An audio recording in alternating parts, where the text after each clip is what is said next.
ብሔራዊ የኢትዮጵያ ሰራዊት ማህበር ዛሬ ጎህ ቴሌቪዥን ስቱዲዮ የተገኘ ነው።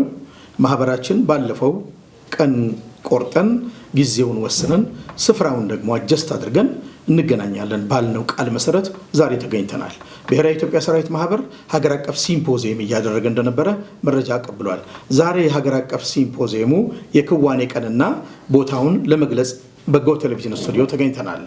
ቀኑ መጋቢት 1 2018 ዓ.ም ሲሆን ስፍራው ደግሞ በአድዋ ሙዚየም ይከወናል። በእለቱ 2 ሰዓት ጀምሮ ፕሮግራሙ ይጀምራል። በዚህ ፕሮግራም ላይ ታላላቅ ምሁራኖች ታሪካዊ ጉዳዮችን፣ ፖለቲካዊ ጉዳዮችን ከህግ አንፃር አንስተው ይወያዩበታል፣ ይነጋገሩበታል። ለኢትዮጵያ ይገባታል አይገባትም የሚለውን ጥያቄ ምላሽ የሚያገኝበት አውድ ይሆናል ተብሎ ይታሰባል።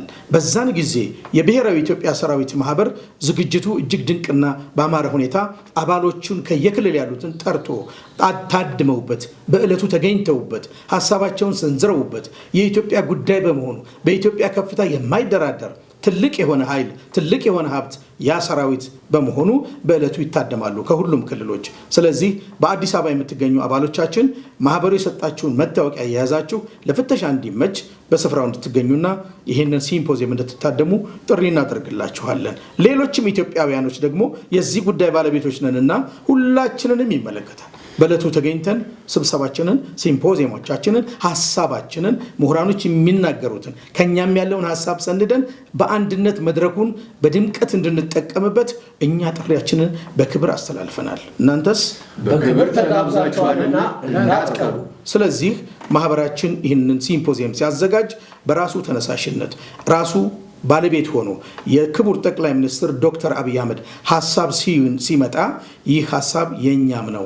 ስፔሻሊ የቀድሞ ኢትዮጵያ ሰራዊት መስዋዕትነት ሲያደርግበት ብዙ መስዋዕትነት ሲከፍልበት በርካታ ልጆቹን የሰጠበት አውድ በመሆኑ በዚህ አውድ ላይ ታሪካዊ ዳራ ስላለን ሁላችንም እንገኝና ይህን በዓል ከፍ አድርገን ይህን ስብሰባ ከፍ አድርገን የምናከብርበትና የምንነጋገርበት ዕለት በመሆኑ ስብሰባችን ይደምቃል ብለን እምነት አለን። ስለዚህ በክብር ተጋብዛችኋልና እንዳትቀሩ።